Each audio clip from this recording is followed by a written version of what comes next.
Hello football fans, balik lagi bareng gue Guntur Widianto dalam program Football Is Me, bahas isu sepak bola dalam dan luar negeri. Seperti biasa, gue mau ngingetin buat lo semua yang baru mengunjungi channel atau akun YouTube gue, silahkan di subscribe dan jangan lupa aktifin tombol notifikasinya. Di episode kali ini, gue mau bahas persiapan pertandingan antara Timnas Indonesia U23 melawan Thailand di babak semifinal Piala AFF tahun 2025. Jadi sebelum gue membahas pertandingannya nanti, gue mau coba review dulu. Kembali disclaimer, ini merupakan pendapat pribadi gue, jadi kalau lo yang nggak sependapat atau punya komentar yang lain, nggak masalah banget, lo silahkan tulis di kolom komentar. Jadi setelah Indonesia melakoni 3 pertandingan kualifikasi, yaitu melawan Brunei Darussalam, Filipina, dan Malaysia, itu paling tidak gue mencatat ada beberapa poin yang harus menjadi evaluasi skuad Gerald van den Berg dan jajaran asisten pelatihnya. Jadi kalau yang pertama gue mau apresiasi dulu dari sisi pertahanan mereka, itu Timnas Indonesia itu sudah rapi banget. Ini kebukti dari 3 pertandingan, clean sheet, tidak kebobolan sama sekali. Kemudian juga itu bisa terwujud karena memang adanya lini belakang atau lini pertahanan yang padu, mulai dari sektor penjaga gawang, kemudian pemain belakang hingga pemain tengah.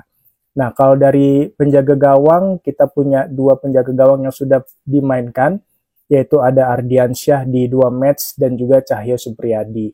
Nah, Ardiansyah dalam 2 pertandingan itu dia clean sheet, ya ketika lawan Brunei nyaris tanpa ancaman, kemudian pada saat melawan Filipina, dia juga mampu menjaga gawangnya dengan baik, konsentrasi penuh dengan baik.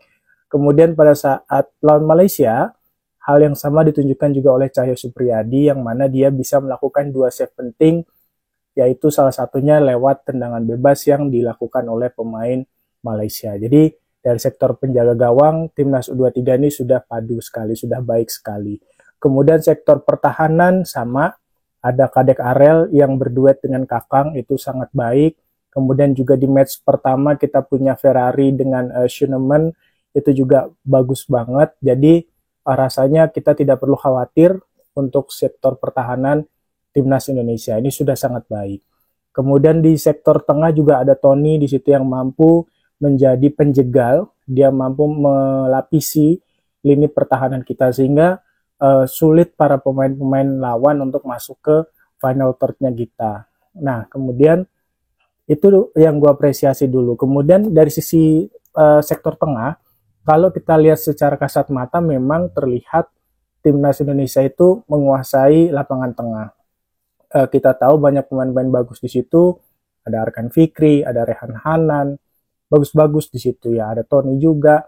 Nah, tetapi kalau kita lebih detail mencermatinya lagi, itu masih terlihat lini tengah kita masih mengalami kesulitan untuk memberikan atau menciptakan atau mengkreasikan peluang yang bisa dimanfaatkan atau dikonversi menjadi gol untuk lini depan. Di sini gue lihat ya, apalagi ketika Arkan Fikri tidak bisa bermain, itu kelihatan banget timnas kita tidak ada pemain yang mungkin, atau bukan tidak ada, mungkin jarang ya, terciptanya peluang yang mampu dieksekusi dengan baik oleh Jens Revels maupun Hoki Caraka. Kemudian juga kan ini juga kita lihat pada saat lawan Filipina dengan Malaysia, itu kan kualitasnya jelas jauh di atasnya Brunei ya. Sekali lagi gue bilang, ketika Indonesia menghadapi Brunei, itu bukan atau tidak bisa menjadi indikator penilaian apapun, karena memang secara kualitas Timnas Brunei jauh di bawah Timnas Indonesia. Tapi pada saat melawan tim-tim yang lebih bagus, misalnya melawan Filipina, melawan Malaysia, itu kelihatan bahwa Timnas kita masih kesulitan untuk membongkar lini pertahanan tim lawan. Permainan lebih banyak di sektor tengah ke belakang, sementara untuk umpan-umpan di final third lawan itu masih sulit ya. Sehingga apa? Sehingga peluang-peluang yang diciptakan oleh Jens Revens dan juga Hoki Caraka itu sangat sedikit sekali. Kenapa? Karena memang umpan yang diberikan pada mereka juga masih sedikit. Kemudian juga yang gue lihat berikutnya lagi, pemain timnas Indonesia ini masih banyak buang-buang peluang, terutama di final third. Pada saat melawan Filipina banyak peluang tercipta, tapi sayangnya eksekusinya gagal dikonversi menjadi gol. Pada saat lawan Malaysia juga sama. James Ravens mendapat peluang tap in, tapi sayang lagi-lagi tidak mampu memanfaatkan dengan baik sehingga hasil pertandingan terpaksa kita draw melawan Malaysia. Nah, kemudian di babak semifinal kita akan menghadapi Thailand. Thailand ini merupakan juara grup C yang mana di pertandingan kualifikasi itu berhasil menang melawan Timor Leste dengan skor 4-0 dan juga imbang melawan Myanmar kalau gue nggak salah ya. Nah, apakah Indonesia bisa mengalahkan Thailand yang notabene juga masih clean sheet nih di fase kualifikasi grup nih masih belum kebobolan. Jadi bisa, menurut gue bisa asalkan ada poin-poin berikut nih. Jadi ada perbaikan, ada celah-celah yang bisa dimanfaatkan dengan baik oleh timnas Indonesia. Yang pertama, jangan bermental inferior. Nah ini penting ya, karena ketika pemain turun ke lapangan, kalau mentalnya sudah drop, sudah kalah mental duluan, itu akan sangat sulit untuk mengembangkan permainan. Dan kalau kita lihat tadi gue sebutkan bahwa Thailand itu bukan tim yang perfect juga. Dia kemarin lawan Myanmar ditahan imbang juga 0-0, artinya ada peluang untuk mengimbangi permainan Thailand. Apalagi kalau kita lihat track record timnas U23 itu kan terakhir bertemu dengan Thailand kita menang 3-1 ya di tahun lalu. Artinya peluang untuk merebut kemenangan itu juga semakin besar, sama di babak semifinal juga. Lalu yang berikutnya lagi, efektivitas penyelesaian akhir ternyata nggak cuma dimiliki oleh Indonesia problem ini, tapi juga oleh timnas Thailand.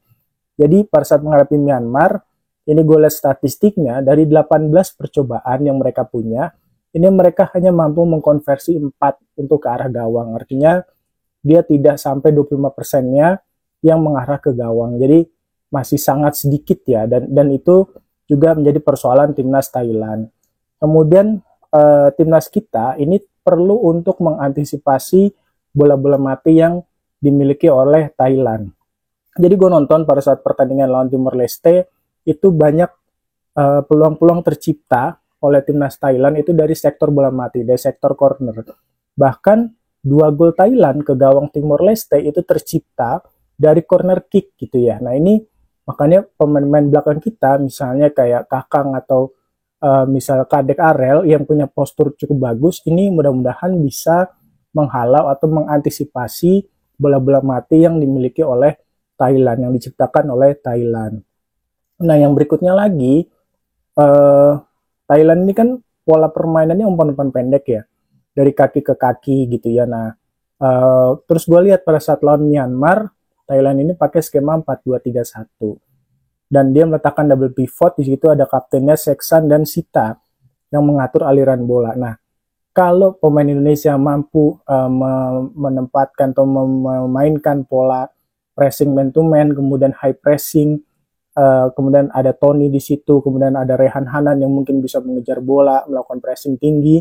Gua rasa kalau kita bisa mematikan permainan bola-bola pendek itu, maka permainan di Thailand juga tidak akan terlalu berkembang. Nah ini kuncinya, kalau timnas kita bisa menangkan lini tengah, maka kemungkinan untuk menang juga semakin besar. Nah yang berikutnya lagi, gue lihat ada 2 pemain timnas Thailand ini yang menjadi kunci ya, di mana bola-bola itu banyak mengalir dari 2 pemain ini. Yang pertama ada pemain nomor 14, Pantamit Praphan, ini dia posisinya adalah winger kanan, dan yang berikutnya adalah nomor 5, yaitu kapten tadi, si Seksan Ratre ini. Nah, 2 pemain ini berbahaya. Kalau lo lihat banyak bola-bola umpan-umpan atau peluang-peluang Thailand itu tercipta dari 2 orang ini, makanya patut diwaspadai. Mudah-mudahan lini pertahanan kita itu tidak lengah. Kita mampu menjaga selama 90 menit 2 pemain ini terutama dengan baik ya. Jadi kalau 2 ini bisa dijaga, insya Allah kita bisa tidak kebobolan. Dan yang terakhir adalah serangan balik Thailand, ini cukup berbahaya. Bahkan kalau gue lihat salah satu gol ke gawang Timor Leste itu kan berawal dari serangan balik. Nah mudah-mudahan kokohnya lini pertahanan kita itu bisa menjaga itu. Transisi negatif itu harus cepat berjalannya, jangan sampai kita kalah cepat dengan transisi positif yang diterapkan oleh pemain-pemain Thailand. Oke, sekian dulu video ulasan dari gue seperti biasa. Kalau lo punya pertanyaan, kritik, atau saran, lo bisa tulis di kolom komentar. Sampai ketemu lagi di video selanjutnya. Bye.